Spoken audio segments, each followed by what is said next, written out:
रात का अंधेरा, आसमान में उड़ते फाइटर जेट्स और अचानक एक तेज धमाका। मिडिल ईस्ट की धरती एक बार फिर जल उठी थी।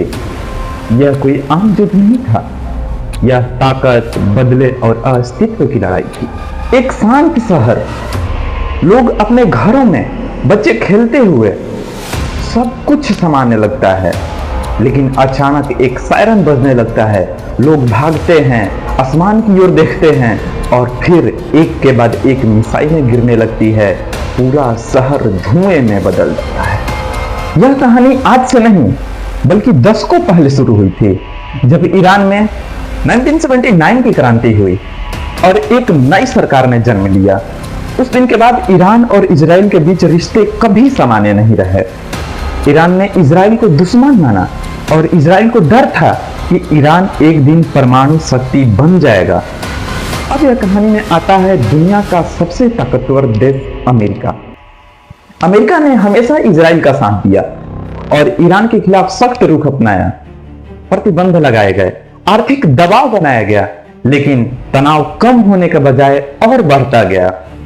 28 फरवरी रात के 2 बजे आसमान में अचानक हलचल शुरू होती है। अमेरिका और इजराइल के फाइटर जेट्स ईरान की सीमा में घुस चुके थे।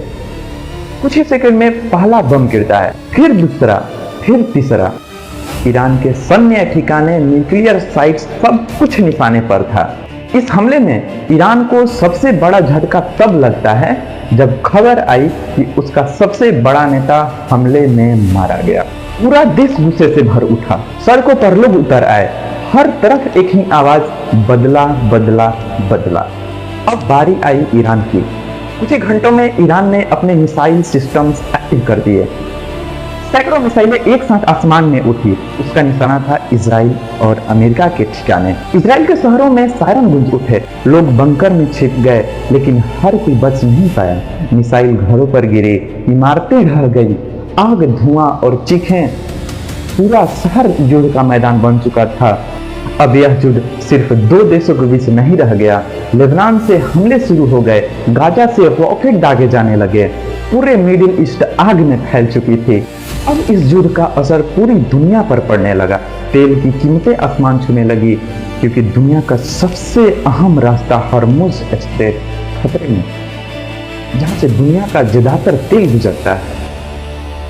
अब हर देश चिंतित था, क्या यह तीसरे विश्व युद्ध की शुरुआत है? क्या दुनिया एक और तबाही के लिए तैयार है? हर जगह एक ही सवाल, अब आगे क्या होगा? अमेरिका इस युद्ध में पूरी ताकत से उतर चुका था, लेकिन उसके ऊपर भी दबाव बढ़ रहा था। महंगाई, राजनीतिक विरोध और लंबा खींचता हुआ युद्ध। इस युद्ध का असर सिर्फ इंसानों पर नहीं बल्कि धरती पर भी पड़ा। आग, धुआं और जहरीली गैसें, आसमान काले हो चुके थे। ईरान की चेतावनी कि ईरान ने साफ कह दिया कि जब तक हमले बंद नहीं होंगे हम भी नहीं रुकेंगे। अब दुनिया एक मोड़ पर खड़ी है, या तो शांति का रास्ता चुना जाएगा या फिर यह युद्ध इतिहास का सबसे बड़ा युद्ध बन सकता है। बात बर्बादी की नहीं होती है। वह एक छोटा गरीब लड़का, वह अपने टूटे हुए घर के सामने खड़ा है। उसकी आंखों में डर है और एक सवाल, आखिर ये सब कब खत्म होगा? हालांकि युद्ध कभी समाधान नहीं होता, यह सिर्फ विनाश लाता है। अब फैसला इंसानों के हाथ में है, शांति या तबाही। अगर आप चाहते हैं कि दुनिया में शांति बनी रहे तो इस वीडियो को जरूर शेयर करें और अपनी राय को कमेंट में जरूर बताएं। जय हिंद।